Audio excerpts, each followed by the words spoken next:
Argentina না Brazil এই দুই দল নিয়ে যে পরিমাণ যুদ্ধ আর কারাকারি চলতেছে রে ভাই, মারামারি কোন সব লাইগা যায় চিনতে আছে।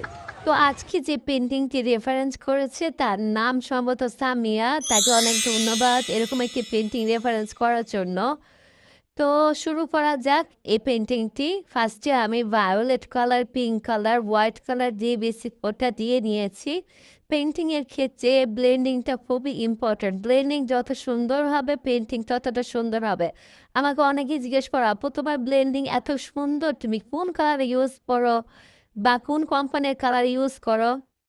দেখো আমি একটা কথা বলি তোমাদের, হ্যাঁ, কালারের কোয়ালিটি ভালো হওয়া এটা কিন্তু জরুরি, হ্যাঁ, কিন্তু তুমি যদি ব্লেন্ডিং সুন্দর মতো না করো তাহলে কিন্তু কালার ভালো দিয়েও তুমি কিছু করতে পারবে না।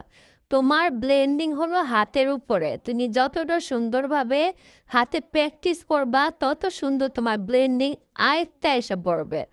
এখন বলো যে ব্লেন্ডিং করার সময় অনেকের কালার দেখা যায় এরকম হয়ে যায়, খাবড়া যায়, বা ওই যে প্লেনিংয়ে সময় যদি পেপারে করা হয় দেখা যায় পেপারে সালি উঠা যায়। এর একটা কারণ আমি বলি, যেটা পেপারে সাল উঠা যায় ব্লেন্ডিং এর সময়, সেখানে তুমি পানির পরিমাণটা বেশি দিছো, হ্যাঁ, এই কারণে তোমার পেপারে সাল উঠা যায়।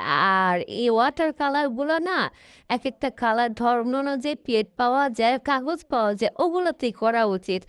স্কেচ পেডে তুমি কোনোদিন এই অ্যাক্রিলিক পেন্টিং করলে সেটা যে সুন্দর একটা ফিনিশিং দিবে এটা কিন্তু জীবনও আশা করো না, হ্যাঁ।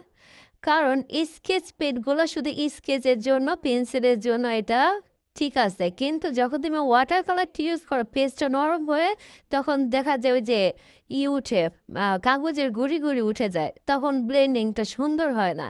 আর ওয়াটার কালার তোমার ম্যাক্সিমাম ওয়াটার কালার পেডগুলো আছে ওগুলা ইউজ করলে দেখবা যে এই সমস্যা হবে না, হ্যাঁ।